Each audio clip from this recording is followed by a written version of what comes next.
The Rebel Capitalist Show. So now you really got your finger on the pulse of residential real estate. Our other good buddy, Kenny McElroy, well, he does residential, but it's more multifamily. Right. And so I really want to pick your brain and get your thoughts as to what the real estate market is doing right now with these single family residential homes. That's really where you do most of your research. That's really your business. It's been your business for decades. Yeah. So let's start there, just kind of the overall market with these starter homes and contrasting linear markets, cyclical markets, and hybrid markets. Yeah, absolutely, George. So we are in a situation with very constrained inventory still. I mean, that's been the story for a while now. But if people can just imagine it this way, our inventory levels right now of all single family homes in the entire country, whether it be linear markets, cyclical markets, or hybrid markets, low end, high end, middle priced homes, everything, just the overall marketplace. Look, picture this. You go into a grocery store and you look around, and 2/3 of the shelves are completely empty. And that's about what it's like. Our inventory levels of single family homes are about 1/3 of the normal amount. We have about 380,000 single family homes for sale. Yeah. And we typically have about 1.2 million plus. So inventory is 1/3 of what it should be. So that's not even on a per capita basis. If it was per capita, assuming the population is increasing, it'd be a lot worse. Yeah, you're absolutely right. But that isn't that old. When I'm going back to the 1.2 to 1.3 million, I'm going back like 7 years. Okay. So yes, there have been some population increases, but if you go back 20 years, you're looking at about 20 million people. So that's a big difference. And it's not just the number of people that's the issue. It's really the number of households.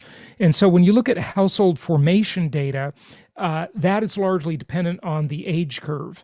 So what ages are these people? And right now, we used to all think of the millennials as young. Well, guess what? The oldest millennial's 41 years old now. So they're not so young anymore.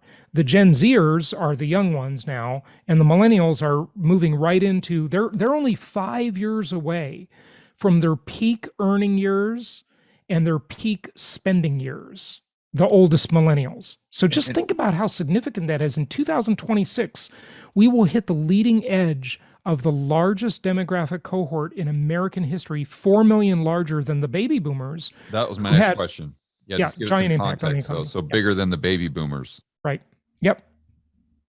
Okay, so that's why we're seeing demand so high. I guess on the demand side of the equation, the first chart that comes to my mind is this chart I've been using that really breaks down M2 money supply.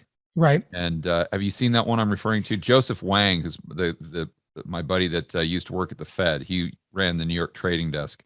He introduced me to this chart, which is really breaking down M2 into its kind of detail and nuance. And this is a Fred chart of American households and how many dollars they have in their checking deposits. Right. Aggregate total. If you look at where my pointer is, right, this is the end of 2019, call it prior to the cerveza sickness.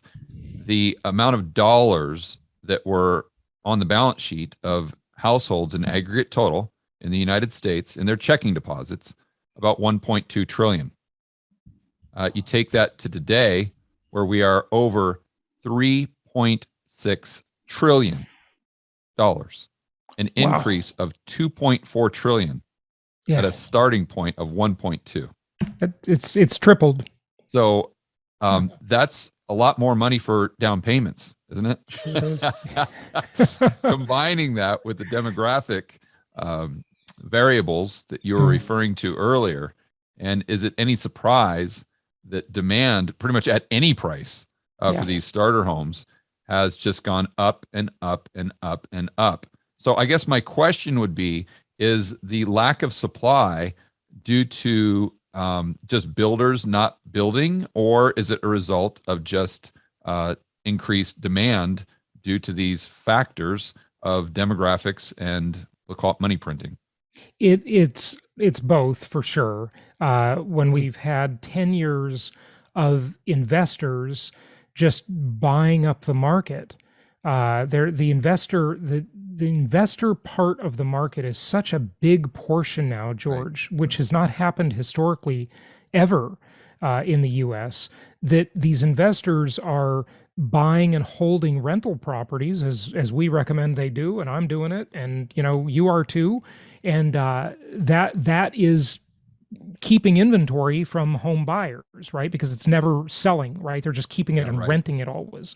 And then of course there's the institutional players that are about 5% of the investor market now, but growing still. And then of course you have 10 years of home builders basically not building entry-level homes.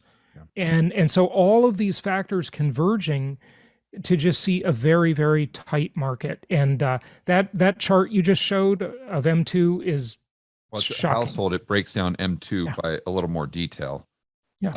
Okay, so now let's go back to kind of unpacking what you're saying about the shortage and supply with the builders not just, or with the builders not building any more of these starter homes. So when we're defining a starter home, let's just say 3-bed, 2-bath, 1,500, 1,200 square feet, just in a good neighborhood. It's what people, when they're starting the households, they'll want to buy, or when people are kind of moving down the economic totem pole, that's what they're looking for.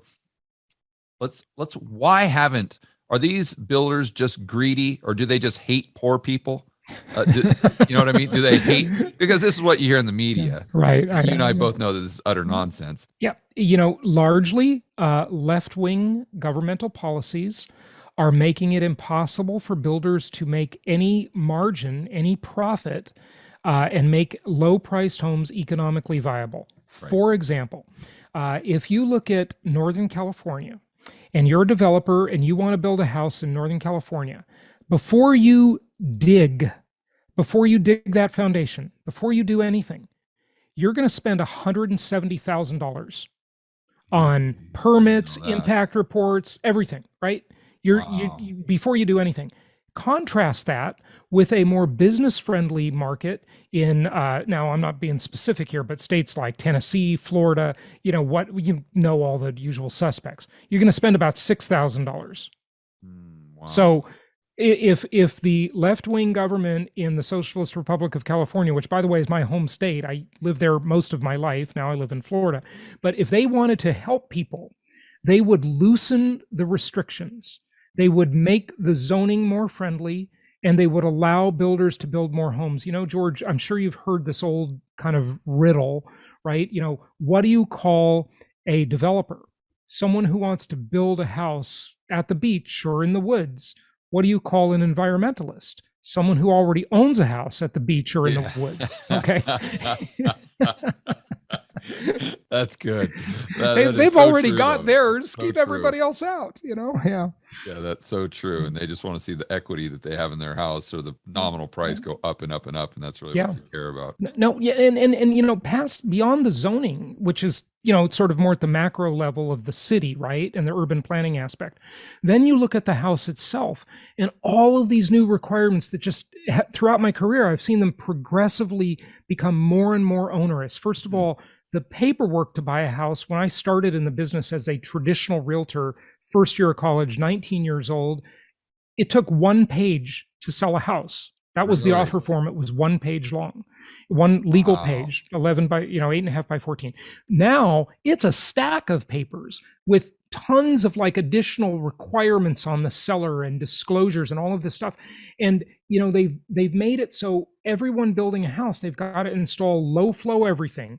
They've got to install, windows that don't let the rays in to heat the house up, and better insulation and all this stuff. And listen, and more smoke detectors, more carbon monoxide detectors. I get it. All of this stuff is safe and it makes lives better. I understand that. But it also puts people out on the street and makes them homeless. Right. How safe is it to live on the street when people can't afford a home because they've increased the regulatory burden so enormously that you can't build a starter home anymore. Your home has got to be, $400,000 to $700,000 or more to make that an economically viable project. And that's in an inexpensive land market. You put that in a market where the land is expensive, the price doubles or triples easily. Yeah, that's right. So even in a market like I think you said Nashville, Tennessee, Right. To have that, to build that, let's just say the going price per square foot is $150. $150. Okay. Yeah, to build it. Yeah. Well, the price per square foot to sell it's going to be $150. The price per square foot to build, let's say that's $200. Mm-hmm. And therefore you're not going to find any builders that are willing to build that 3-bedroom, 2-bath, 1,500 square foot house and take a $20,000 or $30,000 loss every single time they build a house and try to make it up in volume. Yeah, that's exactly. only something the government can get away with. The private Right. sector can get away with it. Yes. That's funny. Only the government can get away with a lopsided business plan like that. Yes. Yeah.